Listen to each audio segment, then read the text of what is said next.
Hey everyone, this is Mr. Ridley. This is take number 2 on the CK12 walkthrough video.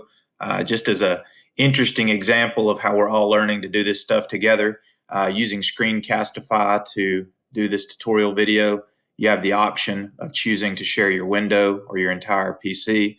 And in the first video, I made the mistake of only sharing my window, which is why when I clicked the assignment link, it stopped broadcasting the screen because it took me to a different window.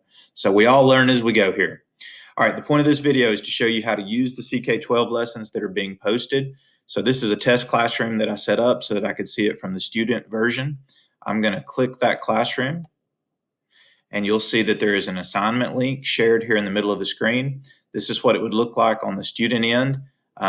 They would also probably have some type of an announcement from their teacher explaining what the expectations of that lesson are. So I'm going to go ahead and click that link. It will show up now in this kind of student panel showing me an individual version of that lesson that was assigned. This one is on elements. It is a science lesson. I'm going to click that link,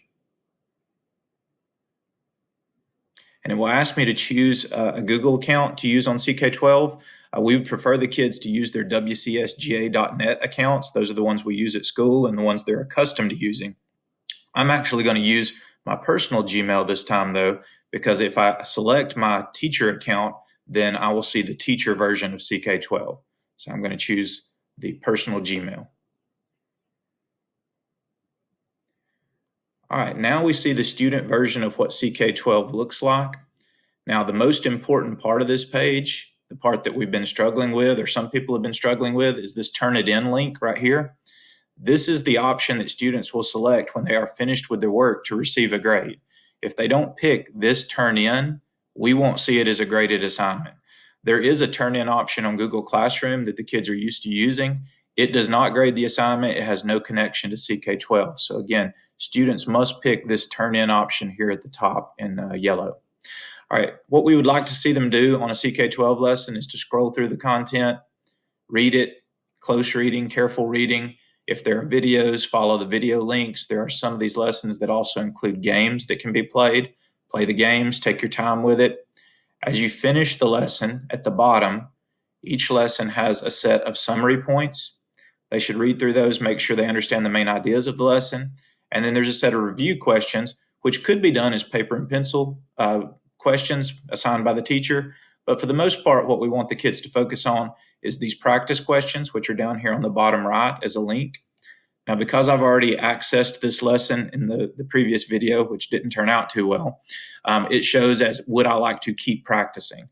For new student lessons, it's going to ask me if I would like to practice the content with this particular one. But again, I've already used this lesson, so it's going to ask me if I'd like to keep practicing. So when I go in to practice the questions, they're going to be multiple choice questions. They will get increasingly more difficult, starting with the easiest questions up to the 10th question, which should probably be the most difficult. If the kids need a hint from the content that was provided, they can click down here on the bottom left and get a hint. If it's a math question, they might like to use the scratch pad. But regardless, of course, like with any multiple choice question, we want them to pick the best answer available. And assuming they get it right, they'll advance to the next question. The goal is that they should get 10 questions correct. They do not have to get 10 out of 10 for 100%, but just 10 questions correct. Now, they don't have to get 10. They can stop at any point. They might choose to stop at 8 or 7 if they're satisfied with their work. They might be frustrated and decide they want to stop and come back later. You have this option at the top right that says stop for now. If I click that, it will take me back to the lesson page.